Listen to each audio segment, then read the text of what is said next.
today's episode, we're discussing RFP management from a broker standpoint. And as a broker, how do you increase your likelihood of success to win that contracted freight?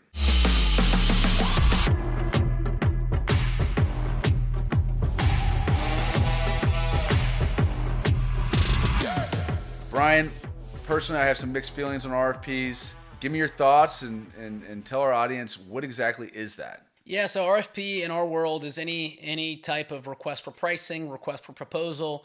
Usually shippers and decision makers do this once every 6 months, once a year.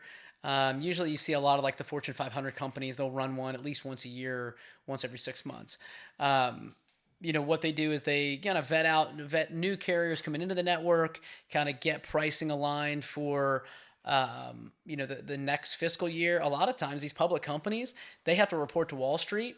Therefore, they need to get some sort of budgeting forecast on the books so the CFO can make, strategic decisions about the company. Now with us, what does that mean?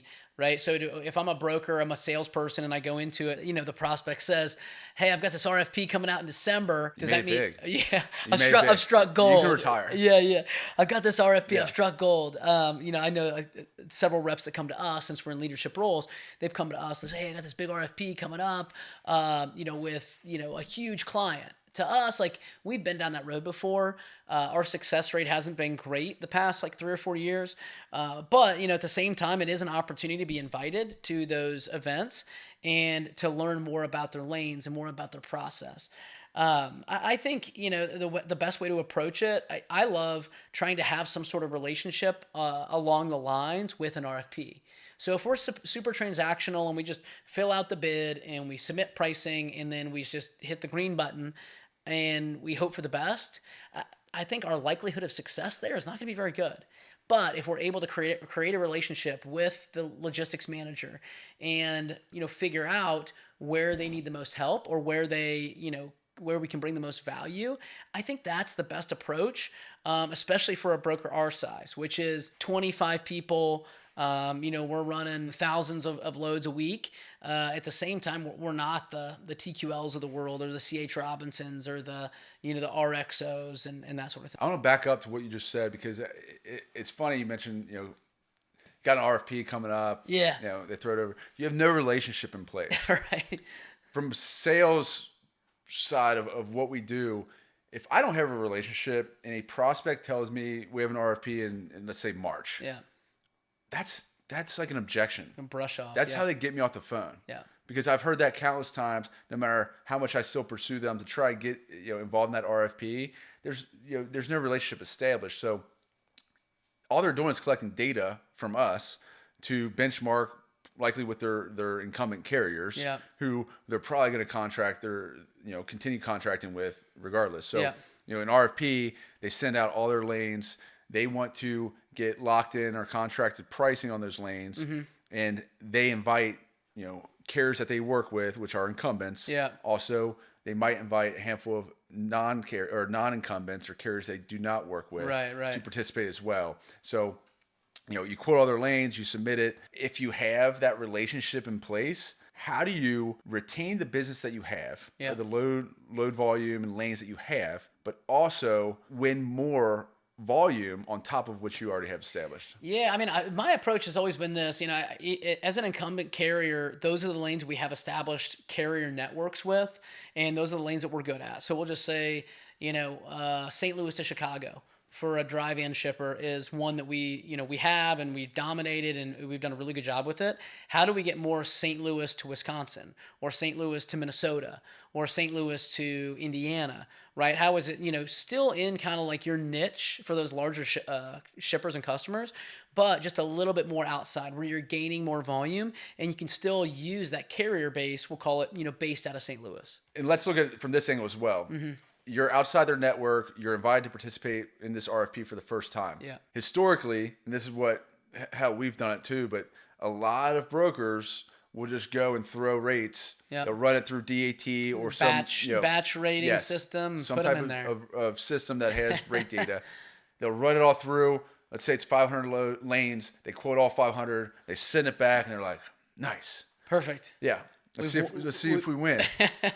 Why is that a mistake that occurs very often? Well, I think it's the path of least resistance, right? Yep. And I think that people don't want to do the work. And I think the biggest thing that other brokerages or other carriers can do is really bring value for a certain niche. So niche down on a market. Yes. And maybe you don't run those lanes currently, and maybe it's a brand new prospect and very limited. But okay, how do I niche down in this certain market? And I want to be known for the carrier that's Atlanta outbound to the East Coast. Okay, perfect. Well, make sure that you're providing rate data that can be competitive for that lane. And then, we still want to quote everything out. And some of the, you said 500, some of the most RFPs that we've run recently are in the thousands, right? 1,000, 2,000, 5,000. I think there was one we just filled out the other day. It was like 10,000 lanes. I mean, you can't niche down on every single lane in that 10,000 lane RFP. But if you can pick a specific shipping point or a specific area, the chances of you having success are better off. Yeah, and here's my advice, and it's right in line with yours. But if you are a newer carrier that's being evaluated and have an opportunity to participate, which clients do you currently work with, or which shippers do you currently work with who have similar lanes? Sure. We do a lot of produce, we do a lot of beverage, we do a lot of food. Yep. We can go and use our internal data to create a presentation and drill down into markets that we are very, very strong in. Right. Here's our metrics. Here's our on-time delivery, on-time pickup for these particular lanes. Yeah. Here's the volume we're running. Here's the retailers we're delivering into. Now we're presenting, hey, I know you have 500 lanes, but we worked with our internal network. We have 10 carriers that can fulfill these 50 lanes year round at these rates. Right. And here's the data showing that we can execute on these lanes. Now we're being a little bit more strategic. Love it. And we're bringing something to the table, showing them that, hey, we already are doing this. Yeah, I love it. We have additional capacity, and we have carriers that can run this consistently. Yeah. As opposed to, throwing a bunch of rates in an Excel file and hoping you get awarded something. And hitting the green button. Yeah. I think, that's exactly right. I think there's a couple things that you can do differently. The things that you just mentioned, as far as being strategic about the process, I also think the relationship, trying to form or create a relationship with those people that are handling the RFP. And that might be through a virtual call. It might be through a handwritten card or a note. It might be through, something different when they're in that selection process. But I think those are things that, we always try to push for that virtual call, get a little bit better of an understanding where we can actually show them that we care and we want to bring value to their network. Yeah. And on top of that, I love that you said that, because if you're invited to an RFP, and I mentioned this earlier, where I make a call, they say call us, RFP in March or whatever. Yeah. And that's the last time you talk to them, and then expect to get invited to the RFP, quote it, and win. Yeah. You have a 0% chance of winning. Right. Zero. Yeah. Because we've seen it time and time again. I mean, we do, 100, 150 RFPs a year. Yep. We never win the ones where we don't know anything about their needs. Yeah. Well, I think the ones where we're super transactional. Yep. Those are the ones we lose. Correct. Every time. Yeah. But when we can bring that strategic vision to play, and whether we're going to visit them, we'll visit clients before RFPs and figure out what we can take on there. But setting up those virtual calls, yes, we'd love to participate, but can we at least set something up before so we can better understand your needs and what areas we need to focus on? Yeah. Because we say it all the time, but if we can't bring value to the table, there's no sense in working. It has to go both ways. Right. Can you use us, and can we bring value? If the answer is no, then there's no sense in even having a conversation. I'm not going to waste my time putting together an RFP if it's just 0% chance of winning. Yeah, I think, there's RFPs are a big part of the business, and the more equipped and the better preparation that you do is going to give you a better shot at winning some lanes. Now, on an RFP, do you want to win? I think the goal too is I think some brokers out there, they want to go into it and, on this 500 lane RFP, I want to win 200 lanes. I'm sorry, but that's just not going to happen, right? Maybe if you're like a CH, that might occur. But I think if you can carve out 4 or 5 lanes hell, maybe 10 lanes at the very most, very specific shipping point, very specific delivery point, then you can, provide some value and actually get yourself a shot at winning some of those lanes. Yeah, one thing I'll mention, I'm glad you brought that up. I've seen you do this a number of times, but there are some RFP platforms that will auto-populate feedback after like the first round, second round maybe. But one thing I've seen you do... How low can you go? Correct. And that's what it is. It drives pricing down. Yeah. But one thing I've seen you do is you'll schedule calls in between rounds of RFPs if there's multiple rounds. And you do this with a couple of our close partners. And you will have that very transparent conversation about, hey, what do we need to do to take on these? Like, these are the additional lanes that we want. And a lot of times we'll retain those lanes that we're already running, but you're setting up a very transparent conversation to get that feedback and increase our chances of taking on more. Yeah. So you're getting that face time in between rounds where we know there might be a few other carriers that have that opportunity, but it's not that common. No. And you get an idea about where we can increase volume. No, I agree. I love that we have partners that will have those strategic discussions.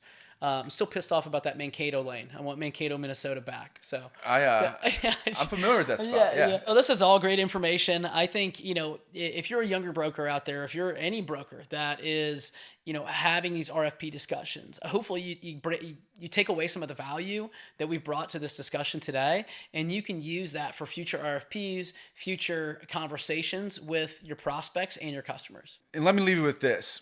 If you're participating in an RFP and you're a new carrier to their network, let's say they're opening up their RFP to 10 new carriers. How are you going to separate yourself and be different from the other 9 carriers that are being evaluated? We had an opportunity a couple years ago. I thought it was just ran flawlessly. We were over the top. Yeah. We met with them. Is it the one with U.S. Foods? Yes. Yeah. Okay. Yes. We built relationships, had great conversations, met with them, presented to them, marketed to them, sent gifts, thank yous. I mean, hell, it was great. I had all the confidence in the world that we would win. And we lost, but we still have a relationship. Yeah. They were going a different direction with internal partner that they have and the incumbents that they work with. So it wasn't necessarily a reflection of us. But my point in saying this is you have got to separate yourself by being different than everyone else. Right. That is the only way when they're looking at just pricing, and you may be a little bit more expensive. But the only way you're going to stand out is 2 things. If you're really expensive, if you're really cheap, or if you're different than everyone else and you bring something to the table where they're like, oh, that's Veritas or that's ABC company. Let's give them a shot because I really like those guys. So keep in mind, it's not always about price. It's what can separate you from the rest of the pack. We had a pretty big claim when the truck got hot. It was refrigerated proteins. And, truck got hot. We didn't handle it the best way. It was a $40,000 or $50,000 claim, and it was the second one in 2 weeks. So they put us on the bench. And this, at the time, was about half of my business. And I was 25, 26 at the time, and I thought I was gonna have to look for a new job.